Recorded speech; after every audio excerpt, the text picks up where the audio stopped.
Encore un match difficile, un match où je me suis quasiment endormi, encore un match où franchement tu prends pas de plaisir en fait. C'est comme dimanche et on va passer toutes les semaines, tous les 3 jours à répéter toujours la même chose. Honnêtement, dans ce match, d'accord, il y a la victoire, mais ce match encore, c'est pas quoi dire. Voilà. Alors d'accord, on a compris qu'en 2023 ou en 2024, plutôt, il n'y a aucune équipe qui se balade 5-0 à tous les matchs. Maintenant, ça n'existe plus. On voit les City qui galèrent. City cette année qui est quatrième. Même le Real, on dit c'est la meilleure équipe à l'heure actuelle. Mais pour l'instant, c'est pas comme s'ils se baladent à tous les matchs non plus. Voilà, en première ligue, c'est très compliqué. City en première ligue, c'est très compliqué alors que d'habitude, c'est eux qui donnent le tempo de la première ligue. Mais bon, la première ligue est un championnat très très compétitif. On voit en Liga, on voit en Serie A, on voit en Bundesliga, où le Bayern n'est même pas premier. On voit même en, on voit même en Ligue 1 que c'est très compliqué pour le PSG. Et même, voilà, cette saison, c'est assez bizarre. À part Monaco, cette saison, c'est assez bizarre. On voit actuellement, il y a la CAN. Il n'y a que des surprises. Le Maroc qui s'est fait éliminer. Le Sénégal qui s'est fait éliminer. Même si ça, c'est pas vraiment une surprise. Mais au vu de ce qu'a fait la Côte d'Ivoire en phase de poule, c'était assez compliqué. Voilà, voilà le Congo qui va être peut-être en demi-finale de CAN. Donc c'est assez incroyable. On a vu plein de choses qui se sont passées. Voilà, dans ces derniers temps. Mais ce soir, objectivement, si vous avez bien regardé le match, parce que il y en a, ils n'ont pas regardé, mais est-ce que vous avez vu le match entre Strasbourg et le Paris Saint-Germain? Alors, heureusement, le match n'a pas commencé à 23h parce que j'étais à 2 doigts de m'endormir. Heureusement que ce n'est pas 10 minutes, 11 minutes de temps additionnel, comme c'est le cas souvent dans les grandes compétitions, comme l'Euro, comme la Coupe du Monde, ou comme la CAN actuellement. Heureusement que c'est pas ça, parce que honnêtement, je me suis endormi. Et je pense que Luis Enrique, vraiment, va falloir m'expliquer, parce que je comprends rien. De toute façon, maintenant que ce soit le système de jeu maintenant n'a rien à voir, parce que ce soir, il a mis un 4-3-3, mais ça n'a pas fonctionné. Ougarté, de retour enfin, mais Ougarté, tellement le lundi, il se retrouve sur le banc, le mardi, il se retrouve en train de jouer, le mercredi, il n'est même pas dans le groupe. Moi, j'abuse un peu, mais voilà, tellement un jour il joue pas, un jour il joue, un jour il joue pas. Et là, ça fait très longtemps qu'il n'avait pas été titulaire, parce que ce soir, il était moyen.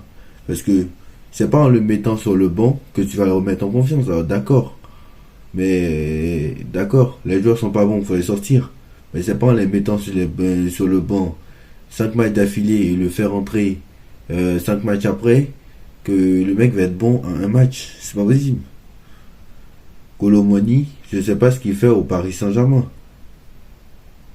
Asensio ce soir, alors ce soir en fait, à part Asensio, Mbappé et Donnarumma, le reste c'est à la poubelle. Je suis désolé. Alors Asensio, je lui ai toujours dit, Asensio c'est peut-être la meilleure recrue cet été avec Barcola et Dembélé. Parce que Barcola et Dembélé bon, on connaît son problème. Lui il marque pas souvent. Donc lui, débordement, c'est le seul qui crée de la vitesse, mais il ne marque pas. Barcola lui, la même chose. Mais bon, lui il marque un peu plus, mais bon, comme aujourd'hui il était suspendu parce qu'il a pris un carton rouge la semaine dernière, donc il n'était pas là aujourd'hui. C'est pour ça que Marco Asensio est à gauche, parce que je suis sûr que Barcola aurait été à gauche ce soir. Mais franchement, et Asensio, bon, ça fait 5, il a marqué 5 buts, mais Asensio, il a été blessé 2 mois. Et Asensio, à chaque fois qu'il a joué, en plus il a été blessé 2 mois, quand il est revenu, il était beaucoup sur le banc, et à chaque fois qu'il a joué, il a été bon. À chaque fois qu'il a joué, il était bon. Et Asensio, c'est peut-être le meilleur attaquant en fait qu'on ait avec Barcola et Mbappé. Parce que le reste, c'est catastrophique. Fabien Ruiz n'a pas de niveau pour jouer au PSG, je répète. Fabien Ruiz n'a pas de niveau. Voilà. Alors Warren, il a fait ce qu'il a pu ce soir. Mais Warren aussi, ce soir, c'est moyen. Je vais pas... Ça n'a pas été le pire, mais voilà. Bon, Marquinhos, toujours pareil. Beraldo, aujourd'hui, c'était un peu mieux que la semaine dernière. Solaire, vite qu'Hakimi revienne parce que Solaire, il me fait peur, hein, franchement. Vite qu'Hakimi revienne, alors ça n'a pas été catastrophique, mais encore heureux que ça n'a pas été catastrophique. Mais vite qu'Hakimi revienne parce que vraiment, c'est autre chose aussi. Hernandez, ça a été compliqué ce soir, mais bon, commis quelques fautes. Alors, il y a eu un moment où il a failli se blesser. J'ai eu peur, honnêtement. Et franchement, il y a un moment où j'ai eu peur. Parce que ne pas recruter de latéral gauche, c'est quand même assez incroyable. Si Lucas Hernandez, pardon, se blesse à l'heure actuelle, c'est compliqué parce que t'as plus de latéral gauche. En plus, c'est même pas un latéral gauche de métier. Nuno Mendes doit revenir, mais en fait, non. Il va pas revenir avant avril. Donc ça va être très compliqué. Si Lucas Hernandez se blesse au mois de février-mars, ça va être très très compliqué parce que là, le mercato est terminé. Ils n'ont pas réfléchi à prendre le latéral gauche. Ils ont plutôt pris un défenseur central. Il fallait un défenseur central, d'accord, mais il fallait aussi un arrière gauche, voire un milieu de terrain supplémentaire. C'est pas ce qu'ils ont fait. Alors moi j'anticipe les choses. Admettons tu passes contre la Real Sociedad. Alors j'ai pas dit qu'on va se balader 5-0, hein. Mais admettons tu passes contre la Real Sociedad et en quart de finale tu tombes contre admettons contre un Real, contre un City ou contre un Bayern. Tu n'as pas de... Admettons le match d'avant. D'ailleurs le match d'avant c'est Marseille. J'anticipe les choses parce que j'ai regardé les dates de quart de finale. Voilà, c'est après la trêve internationale de mars. On a Marseille le 31 mars et après la semaine qui suit, si on est qualifié, on aura notre quart de finale contre, admettons, Manchester City. Donc tu joues contre Manchester City et contre Marseille, tu vois, t'as Lucas Hernandez qui se blesse qui a une grave blessure et il est forfait. Bon, tu fais comment?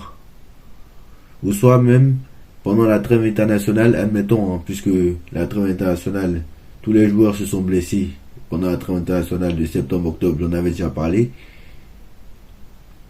Admettons, pendant la trêve de mars, parce que ce sera des matchs amicaux, puisque je vous rappelle qu'il y aura les barrages de l'Euro et que vu que l'équipe de France est déjà qualifiée, ils joueront des matchs amicaux. Donc, admettons, on est en trêve internationale et Lucas Hernandez se blesse, comme Warren l'a fait, comme Warren Zaïre-Emery l'a fait, avec l'équipe de France. Comment on fait là? Et qu'on doit jouer un match important en quart de finale et que par exemple il se passe comme contre Newcastle là où Warren n'est pas là. Si Lucas Hernandez n'est pas là et qu'on joue contre Manchester City, mais on va vite pas voir le jour. Donc à un moment donné, Campos,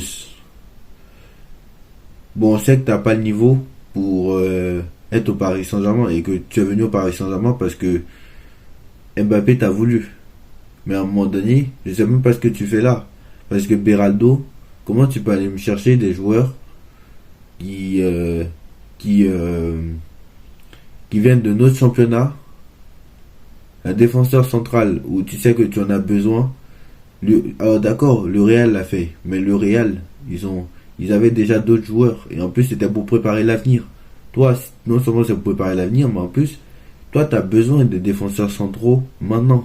Donc il fallait prendre des défenseurs plus expérimentés que lui. C'est pas comme le Real, qui eux avaient déjà des joueurs expérimentés, mais c'était juste pour préparer l'avenir. Donc eux ils pouvaient faire des choses. Mais toi, t'en as besoin tout de suite. Donc faut commencer par prendre des joueurs expérimentés avant de prendre des... D'accord, pourquoi pas, mais voilà. On a vu que Moscardo, il est blessé 6 mois et que Paris n'a même pas envie de le recruter. Voilà, Beraldo, c'est compliqué. Donc voilà, Luis Enrique, j'espère que tu vas arrêter de nous innover. Alors ce 11 là, c'est très très bien, mais il va falloir mieux jouer parce que franchement voilà. Et c'est dommage parce que ce soir, on n'a pas bien joué. Mais il y a quand même la victoire au bout. Mais je sais que Luis Enrique va se rendre compte qu'on n'a pas bien joué et qu'il va changer encore la semaine prochaine. Et mercredi, je sais qu'on va avoir un nouveau système, comme d'habitude. Sauf que contre Brest, dimanche dernier, t'as fait la même chose et tu t'es fait revenir. Donc je sais pas ce qu'il va faire contre Brest. Mais je pense qu'il va refaire la même chose.